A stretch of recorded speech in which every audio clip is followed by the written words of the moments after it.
Oh my goodness. Oh my goodness. Welcome to the Eurovision for Real podcast. I am your host, Alesia Michelle. We've got a lot of news bubbling up in the Eurovision world. And so we're going to talk about it in today's podcast episode. Are you ready for it? I hope you're ready. But, I always got to have a theme song. Eurovision for Real with Alesia Michelle. Yes, that is right. You are stuck with me this episode. I don't have any special guests or anything like that, but we're going to have an amazing conversation today. And before we get into this, I've got to do my plug. And then we're going to get into this because we've got a lot of news to talk about. I think the big news from this week is we've got a new Martin in town. We've got a new sheriff in town in these Eurovision streets. His name is Martin, but it's not Martin O. It is Marty Green.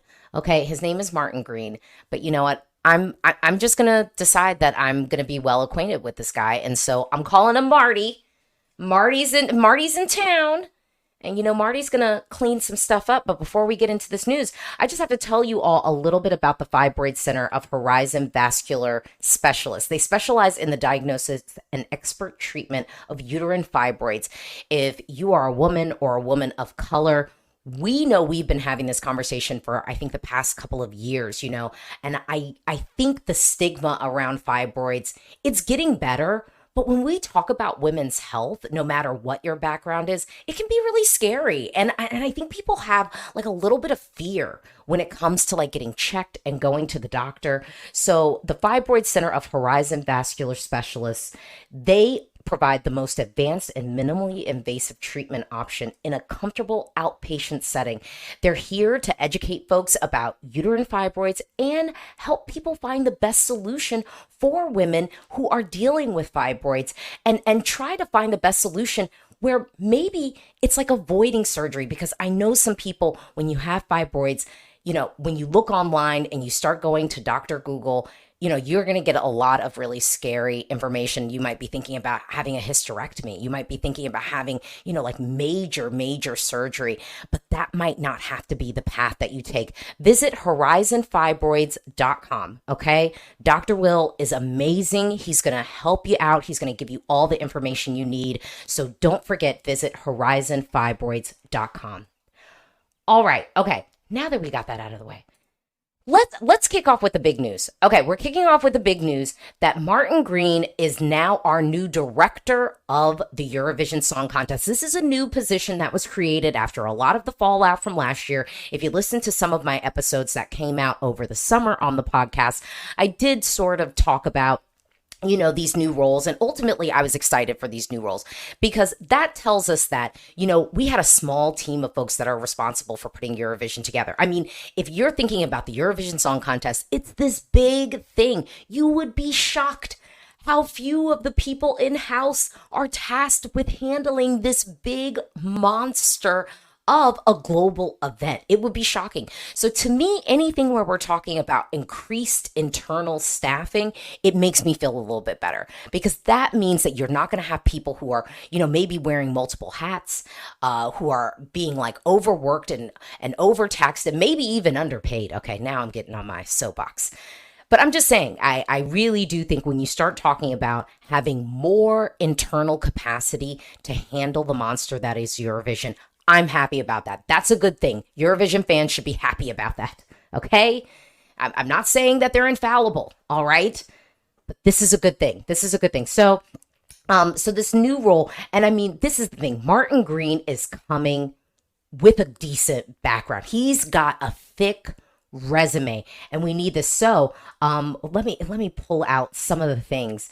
So this was in the press release. With the tremendous growth of the Eurovision Song Contest as an event and brand, the European Broadcasting Union has appointed broadcast events leader Martin Green in a new role as director overseeing the world's biggest entertainment show. His track record includes he was an executive producer of a lot of major events. So he was on the team for the ceremonies of the London 2012 Olympic and Paralympic Games. He did some work on Liverpool. at Liverpool's hosting at Eurovision 2023, and that show ran pretty smooth. So I think that that's really, really good. And I want to say, I think with Martin, it's not just the resume. Again, I think that this gives the Martin that we know well, Martin O, a little bit of support. I think because Martin O does need some support. He shouldn't be out there holding all of these things. It's a lot. It's a lot. And I love the fact that Eurovision, in the press release, they are baking in the thing that I think I said, ad nauseum, which is Eurovision has evolved. It has become a larger beast. That's a good thing. That's a good thing. But with that growth, you need to make sure that you have the internal structures in place to support that growth.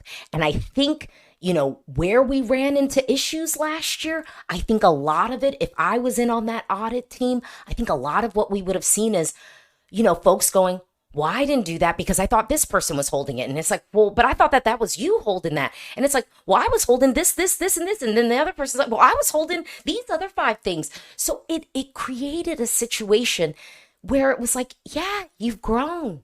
You've gotta do this.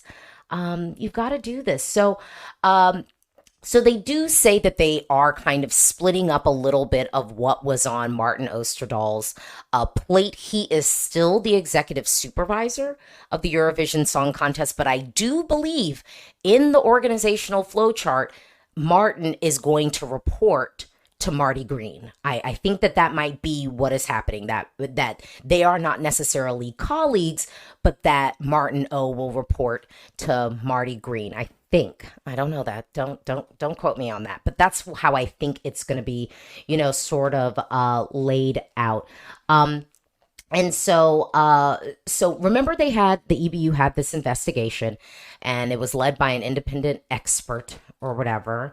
I'm like, okay, well, the EBU media director, Jean-Philippe de Tendon, I don't know. I'm making it way fancier than it probably is. But let's just say, so Jean-Philippe was quoted as saying, quote starts now. When the Eurovision Song Contest started almost 70 years ago, our agreements with the artists were on one page. Today, they are on hundreds of pages. We need to be clearer and really work to ensure that everyone participating in the event understands what they're getting into. The new updated rules do not change anything regarding Israel's participation, as the rule is still that as long as the broadcasting TV company can demonstrate that they are an independent public service company, they are allowed to participate. Eurovision must continue to be a non-political event in the same spirit as the Olympic Games. And let me just tell you, Davidna.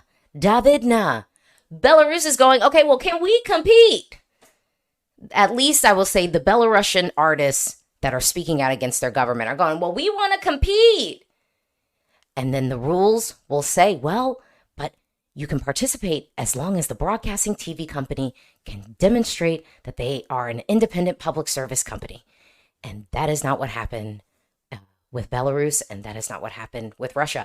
And for the people who are still on my social media, when I did my 10 Things video, so my 10 Things video did drop. If you missed it, go over on YouTube. You can watch it. I don't know, I might do a deep dive podcast episode of my 10 things, because this year I was trying to keep it short. I wasn't trying to talk too long.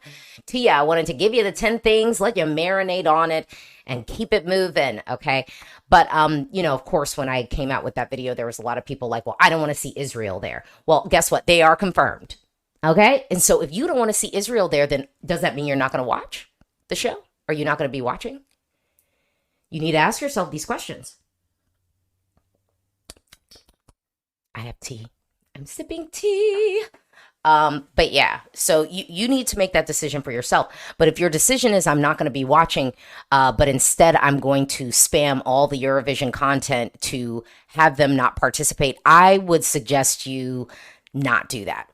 Why would I suggest you not do that? Because I'm like, you know what? You don't need that stress in your life. You don't. This is a season of cutting things off. So cut them off if you don't want to be involved. Save yourself. Save your sanity. I'm just saying. There are other effective ways of organizing, though. So, go to the shop, cook up those things. Okay. The other news we have that kind of dropped, which, I mean, probably big for UK folks. So the big news is the BBC has basically reached out to Sam Ryder's manager to help select their artists for Eurovision 2025. I don't hate this in theory. All I will say is when you are selecting people, are we not watching them perform live regularly? Are we not telling these people when they're hitting bum notes? Are we being honest with this? Because this is a business that needs to have some honesty, and brutal at that. It need not be delicate. I'm going to be real. It need not be delicate because this is important stuff. This is really important stuff, and I'm not trying to have people, out on the stage, on the global stage, embarrassing themselves. So I say, David, kudos to you. But David, I'm gonna need need you to make sure these people can sing live, well, and regular. Not just like one pop. We need to be making sure these people got vocals, okay? Vocals, all right? So I'm just saying. David May's resume is real good, so I have all the faith. I feel like I'm preaching to the choir. David's gonna be like, yeah, girl, I got you, and I'm gonna be like, okay, do you? And David's gonna go, girl, I got you, and I'm gonna be like, okay, I'm gonna live in the world of believing for you, David, believing for you, because I want the UK to win Eurovision soon. Everybody knows this. I really do. I mean, because, y'all had to share the hosting. You had to share the hosting, and you did a good job at that. Imagine what can happen if you can hold the whole show. It will be amazing. Are you kidding me?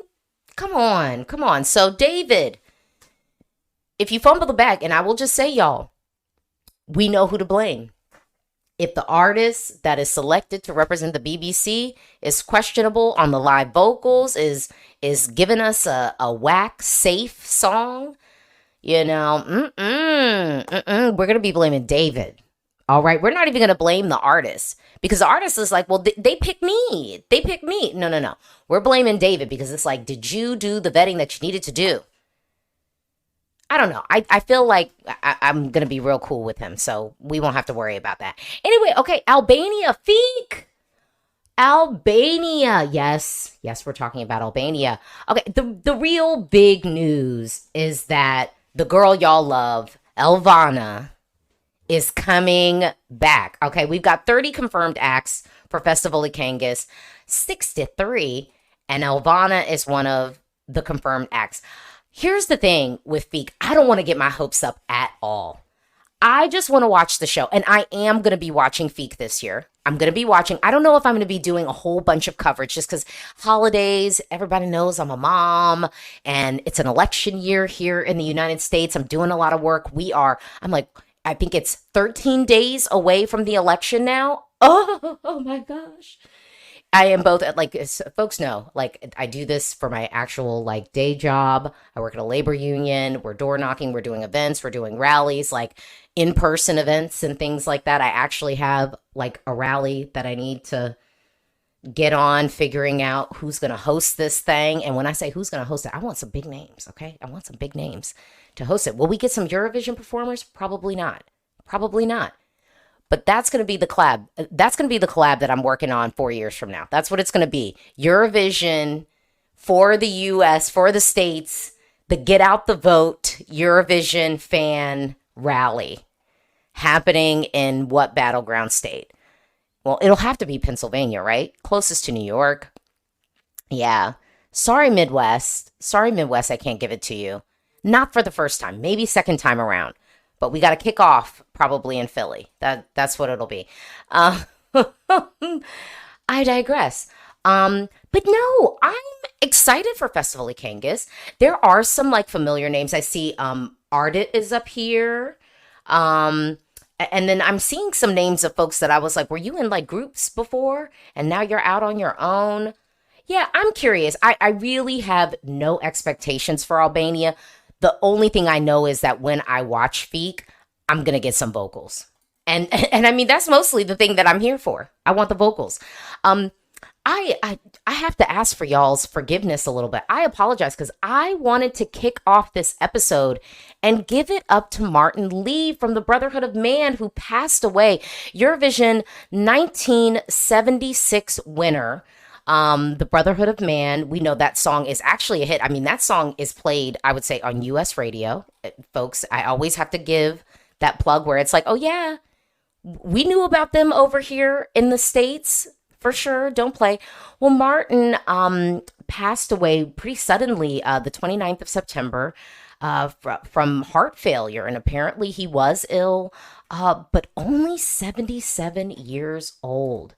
Y'all, that's why when I be talking to y'all sometimes about like, let it go, don't carry that like grief and stress in your life, because life is short. It is. 77 is not that old at all. So I just want to give it up to our man. Yeah, Martin Lee. You will be missed. And unfortunately, we won't be able to celebrate you on the Eurovision stage because they refuse to give me an in memoriam section. Come on. But we're doing performances for staff. Ooh, quiet as it's kept. Let's also pivot because lots of things bubbling up. Like we're starting to hit that Eurovision stride of news. Ireland they are doing Eurosong again this year, but folks, y'all like to talk a lot of mess about Ireland at the Eurovision Song Contest. A lot of people are like, Bambi Thug was amazing. We want to keep this momentum going. Well, put your money where your mouth is. Put your songs where your mouth is. You can submit songs that could possibly represent Ireland at Eurovision 2025. The deadline is over November 18th. This is long. They are doing a very long deadline on this. And so I am hopeful that they will get some good songs. Let's keep this momentum going. I'm telling you, Ireland, and this is no shade to Sweden. This is really no shade. But I was okay with Ireland holding the crown with them as the most Eurovision wins. I was okay with that. And I want Ireland to come and snatch that crown right back up. I don't think that they should have to share it. Maybe it's the American competitor in me. It could be. But that's what I want to see. Okay? I am a poet here. So the other thing, did I talk about this? I don't think I talked about this. So the Netherlands is confirmed to be coming back to Eurovision 2025. How do y'all feel about that? They are coming back. I'm not going to lie. I kind of thought that they would. I was living in the world that I think it's more likely that they will return than not. I wouldn't have faulted them for not wanting to return. I wouldn't have faulted them for going, hey, you know what? Let's take a little breath. Let's go back to the drawing board. Let's take ourselves a little break from this thing, regroup, figure out how we want to do it, and then come back. But you know what? They said we don't need that. Because y'all know what the word on the street is. The word on the street is that Joost is possibly going to be representing the Netherlands again. How do y'all feel about that? I actually don't hate it and I was saying this as we were leading up to even before getting Europapa, that I was like, I'm going to be honest, I think Joost is going to give me something that I like, because the back catalog I loved. The back catalog was good. It was like all the things that I kind of like. It's like all the things that I kind of like a lot, actually. And there was still diversity in his set, because I did feel like he had that, like the gabber music. Like he sort of had this like urban sort of hip hop, like gabber, like vibe. But then he had like some songs that were a little bit like, I'd say, like kind of indie lo-fi hip hop that I was like, I'm feeling that too. And then he comes out with Europapa, which is like this kind of 90s Euro dance, hip hop fusion track, which was awesome. So to me, this is somebody who has versatility. This is somebody who does know how to perform, does know how to bring a song to life on the stage. I will say though, if the Netherlands wants to bring Joost back, we got to get a different stage designer, because we knew Joost was not going to win Eurovision last year. I know some of y'all were living in the world that he could have, and I was. until we saw the staging. I was like, okay, this is not going to be enough to get those jurors over. Like, it's just not going to be enough. And do I think he would have made a dent in the televote? I absolutely do. I absolutely do think he would have made a dent in the televote. But I don't know. I'm still living in the world that I think Nemo would have won. Or maybe even Baby Lasagna still would have maybe gotten the edge. Because Baby Lasagna did get jury love. Contrary to, what the people who are, blinded by their sadness because, Baby Lasagna didn't win. But like Baby Lasagna did do well with the jury, and I think did very well with the jury. And I don't know that Joost would have. So if the Netherlands is going to come back and have Joost, I have all the faith that Joost is going to do a great performance, and I think the song is going to be good. But do I think that staging is going to be good? I don't know. I don't know. I don't know about that. I don't know about that because the staging was non-optimal this year. They could have done way, way, way more to really hit it through hit it out the park, and they didn't. So, I'm like, yeah. That's sort of the world that I'm living. But ultimately, maybe I should tell y'all the national selections I'm like planning to cover. Maybe I should just tell you because we got time. We're talking. We're talking, right? You're still in. You're still locked in. Okay. I'm definitely thinking of I'm definitely gonna watch Feek. So let's get that out of the way. I think I'm gonna cover Estilau this year. Y'all know Estilau. I was like kind of long in the Estilau streets. I really was kind of locked in. They always have like songs that I really like, but I always hesitate to watch it because my heart gets broken. I always lose songs that I love pretty like early in the gate when it comes to Estonia. But this year, I think I am going to give it a go. I'm going to give it a whirl and go down the Estilau streets. Don't make me regret it. Don't make me regret it. Don't break my heart, Estonia. Because you love to do it. You love to do it. Okay, the next one. Obviously, I'm following Pesma za Eurovision. Yes, that is Serbia's national selection.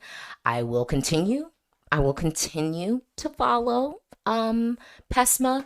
Pza has been really delivering, giving me good music. And honestly, the stage last year, you want to talk about production value. Serbia did that. That was, beautiful staging concepts. There was some staging concepts that were better than Eurovision performances, okay? We just got done talking about the Netherlands and what they did on the stage.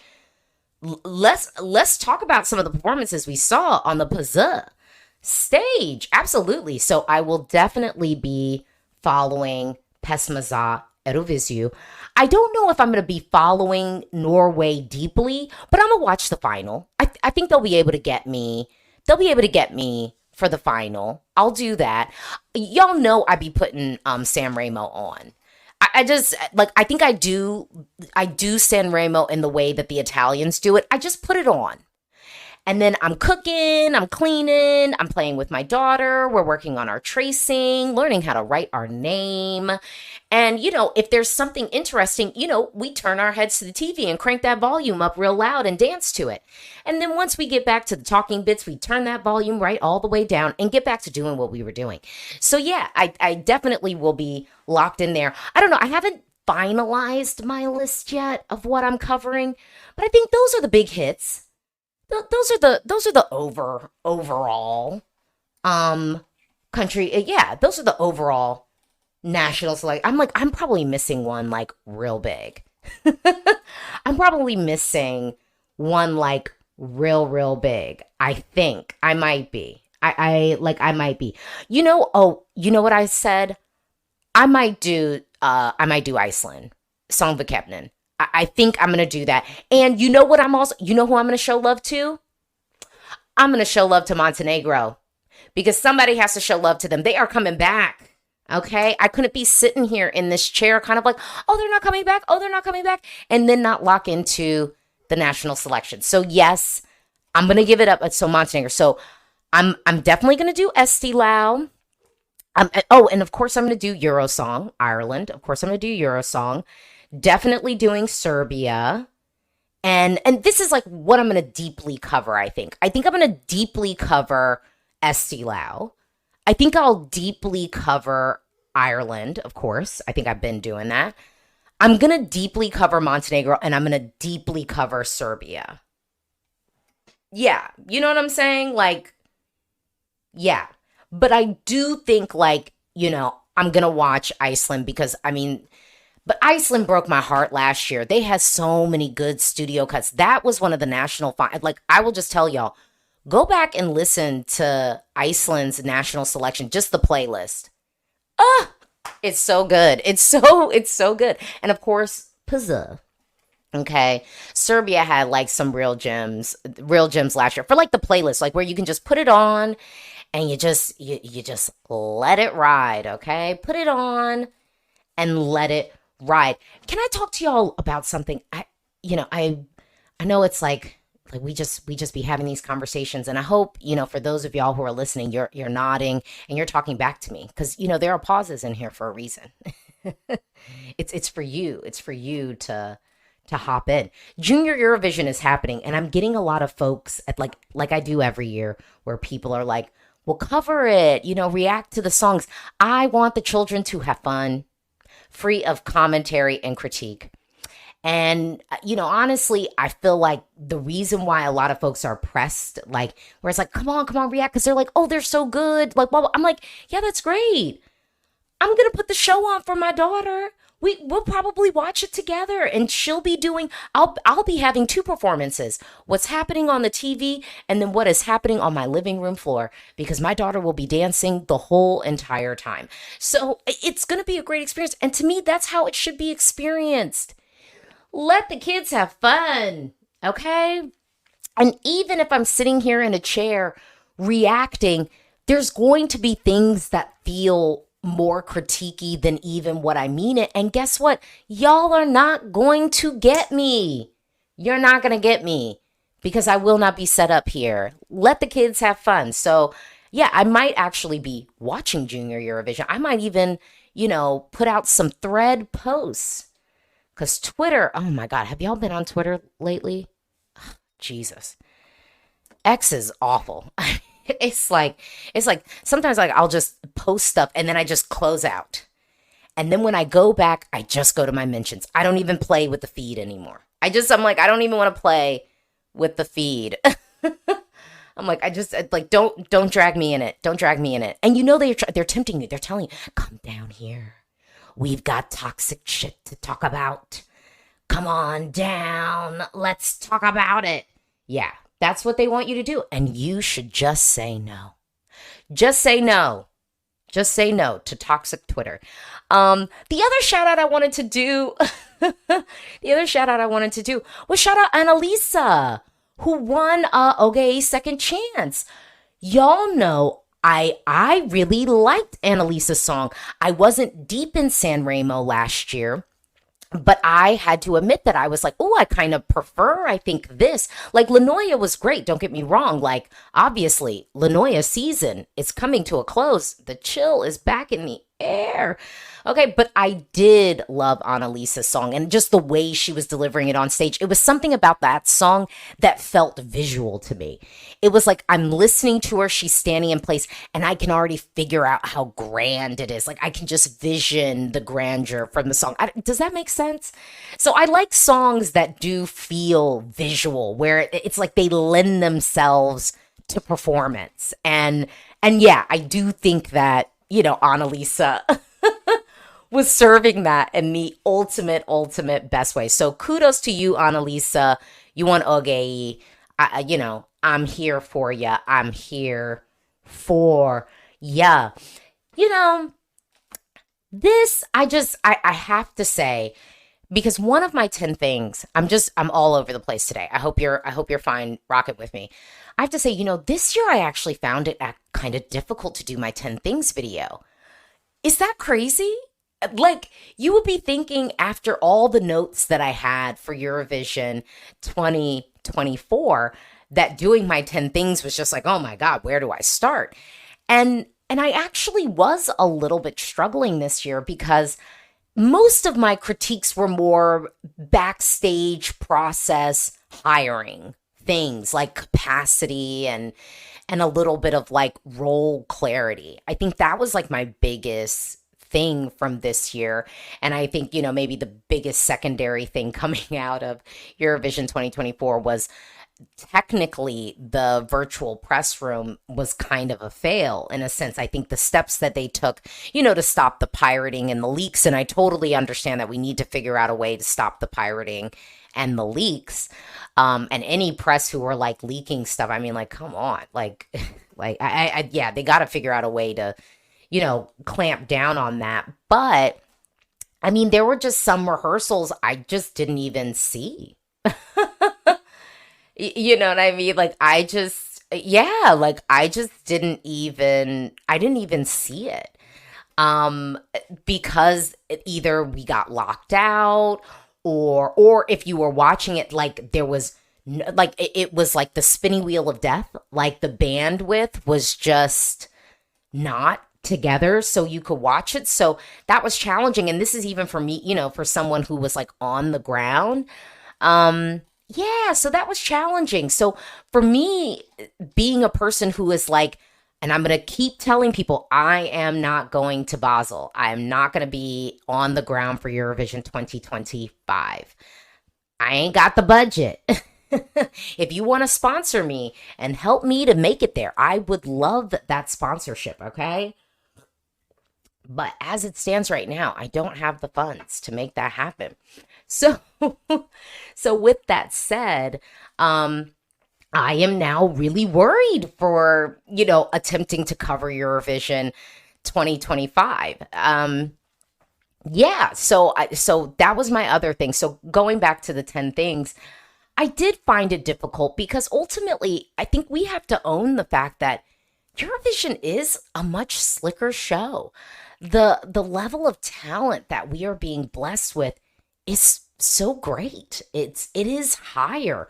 The way people are executing and utilizing the stage, the tools, the technology they have to bring their songs to life is so much better. It's so much better. But when I sat down to do my 10 things, I recognized that a lot of my stuff was kind of going back to the fundamentals. It was, I had a thing, one of my 10 things was, people who aren't really dancers getting, slapped with choreography by these like creative directors. No, like if you're not, like that's what you have dancers for. Let them dance, let the singers sing. Sometimes when you give the singers too much stuff to do, then they begin to falter at the thing that they actually excel at. So like, that's the thing. I said, the lazy interval acts. We have so many years at Eurovision with these elaborate, these thoughtful sort of interval acts. And then last year we sort of went back to the basics, but went basic. It was weird. Like I felt I even had to call out what the novice hosting, having people who aren't really seasoned presenters tasked with the role of presenting. Like these are simple, fundamental things. I don't think a lot of my 10 things this year were that revolutionary.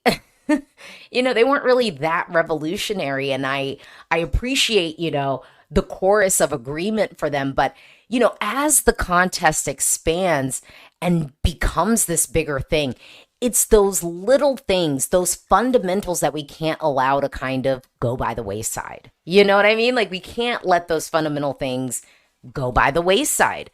So I really, really encourage the producers, the organizers to, as we get grand and big, none of that will really be worth it if like we're still lacking with some of these, simple things. And for people who are listening to me in the DMV area or based in the States, if you are a woman or you are someone who loves a woman who maybe is struggling with their own health, I really, really do encourage you to reach out to the Fibroid Center of Horizon Vascular Specialists. You can get a consultation. You can call at 301-762-0277. And they've got all this amazing, helpful information that before you even go in, you can get at horizonfibroids.com. The details will be in my podcast. Dr. Will is amazing. He's so great. And really, it's not even about him trying to like push himself out there as a doctor. It's like there's so much misinformation. Like when it comes to women's health, there's so much misinformation out there. And you don't have to live in that fear, and you don't have to live in that space of not knowing. Get control of your health and get information that you need and request a consultation, horizonfibroids.com, or you can call 301-762-0277. All right, Eurovision fam, I am so excited that we got to have this little quick conversation. I'm telling you, my computer basically crapped out on me. So I am working with a separate keyboard, a separate mouse. I have my computer, my laptop screen is completely kaput. Like you open it up and it looks like the Matrix. Okay. It looks like the Matrix. But hey, if you haven't already, please subscribe to the podcast. We've got so much news coming up. We've got national selections to get into. Eurovision season really is starting. Like it's October. All right. Once that cold snap hits you, once that cold air hits you, we're going to have some songs from Albania and Estonia right around the corner. Right around the corner. And I am in if you are in. So please subscribe to the podcast. Connect with me on social media. I'm real easy to find at Alesia Michelle. Thanks for listening. Eurovision for real with Alesia Michelle.